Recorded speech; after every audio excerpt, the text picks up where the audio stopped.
Hello everyone.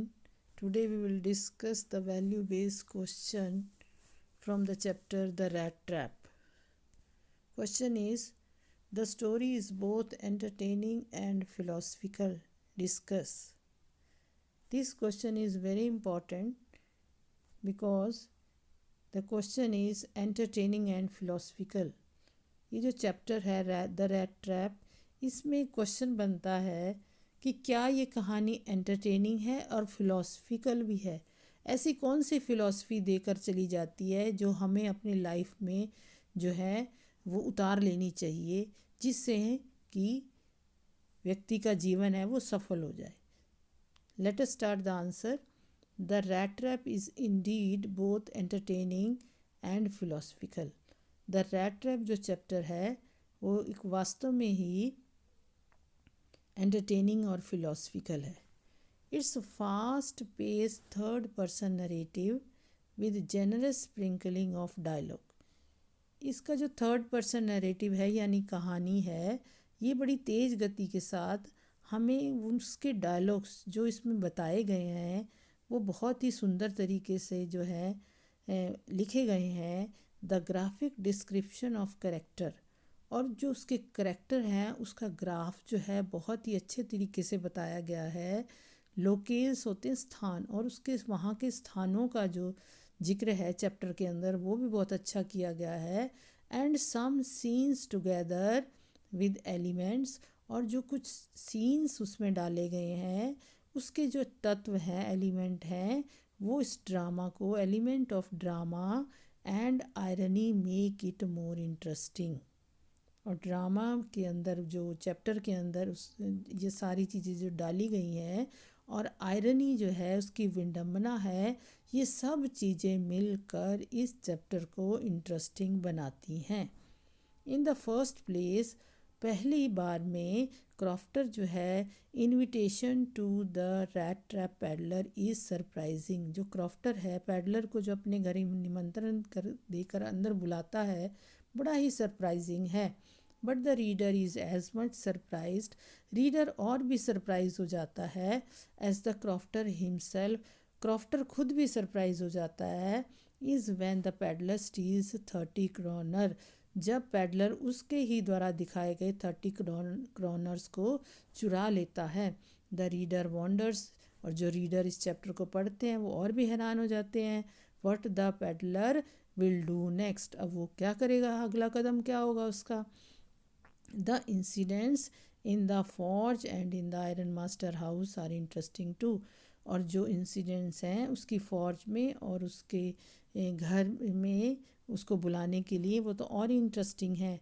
The peddler vehemently refuse the iron master invitation, वो जो है बड़ा ही जोर देकर वहाँ का उसका आयरन मास्टर का इनविटेशन मना कर देता है। बट लेटर ऑन, बाद में, agree to be his guest on the insistence of iron master's daughter एडला।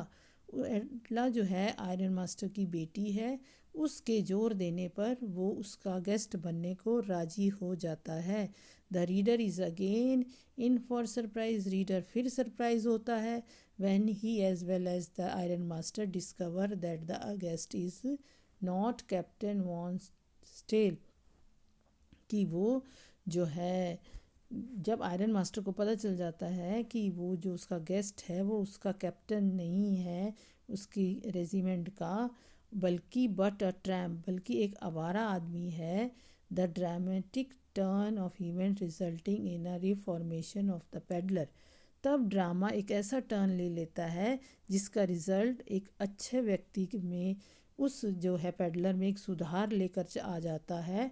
And make the narrative quite gripping and दस एंटरटेनिंग, और जो ये कहानी है और जो है क्वाइट ग्रिपिंग हो जाती है, यानी कि पाठकों को, रीडर्स को बांध के रख देती है, ग्रिप ले लेती है, और एंटरटेनिंग भी होती चली जाती है कि अब इसका क्या होगा।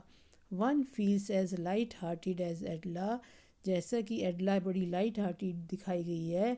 डज ऑन रीडिंग द, जब वो ये बड़ा पत्र को पढ़ती है, reading the letter the tramp leaves behind, और जो ट्रैम्प जो है वो छोड़ कर चला जाता है with the gift of rat trap, जो वो गिफ्ट देकर एडला को जाता है और साथ में एक पत्र भी छोड़कर चला जाता है। Throughout the entertaining narrative there is a streak of philosophy. Entertaining जो है जो पार्ट है कहानी का, उसके साथ एक स्ट्रीक फिलॉसफी भी है जो ये हमें जीवन की सच्चाई बताकर चली जाती है। This world is full of world trap. ये पूरी दुनिया एक ट्रैप की तरह है। And every one sooner or later falls into one trap. हर व्यक्ति या पहले या बाद में इस ट्रैप में, जाल में फंस जाता है। और the other and feels like a rat in a trap. और ऐसा फील करता है जैसे कि एक चूहा चूहेदानी में फंसता है। Some people into the abyss of sinfulness. कुछ लोग जो बुरे काम करते हैं, सिन होता है पाप वाले काम करते हैं, नेवर टू कम आउट। इस बायस होता है नरक कुंड, वो उस नरक में से कभी भी बाहर नहीं आ सकते हैं। Others like the rat trap. और जो दूसरे हैं वो जो रैट ट्रैप को क्या करते हैं, break the vicious circle of temptation. वो इस रैट ट्रैप को ब्रेक कर देते हैं और उस जो है टेम्पटेशन का जो विशियस सर्कल है, लालच का जो सर्कल है, उसको तोड़ देते हैं। एंड सिन, और उस पाप को, and discover the inherent goodness in them. और अपने अंदर एक अच्छाई ही जो है उसको देखकर अपने आप को सुधार लेते हैं, वो इस सर्कल से बाहर आ जाते हैं। This world has no dearth of people like Edla and her father. इस दुनिया में एडला और उसके फादर जैसे लोगों की कोई कमी नहीं है। दस द स्टोरी टीचिस अस। अब कहानी हमें ये सिखाकर चली जाती है, अस टू रेसिस्ट, कि हमें अपने आप को कंट्रोल करना है। ने बी टेम्पटेशन से, जो टेम्पटेशन है जो कभी ख़त्म नहीं होता है। And not to be judgemental, for no one is infallible. और हमें किसी का जजमेंटल नहीं होना चाहिए, यानी कि किसी में कमियां नहीं निकालनी चाहिए। Because no one is infallible, कि कोई व्यक्ति पूर्ण नहीं है, अचूक नहीं है, हर व्यक्ति में कोई ना कोई कमी होती है। दस वी कैन सेफली से, इस तरीके से हम कह सकते हैं, that the story is both entertaining and philosophical. ये जो कहानी है इस चैप्टर की, ये हमें एंटरटेन भी करती है और एक फ़िलॉसफी भी दे के चली जाती है। जो जीवन का सच है वो हमें बताकर चली जाती है। और ये क्वेश्चन यहीं पर ही एंड हो जाता है। आई होप मेरा ये एक्सप्लेनेशन आपके काम आएगा। Thank you for watching this video.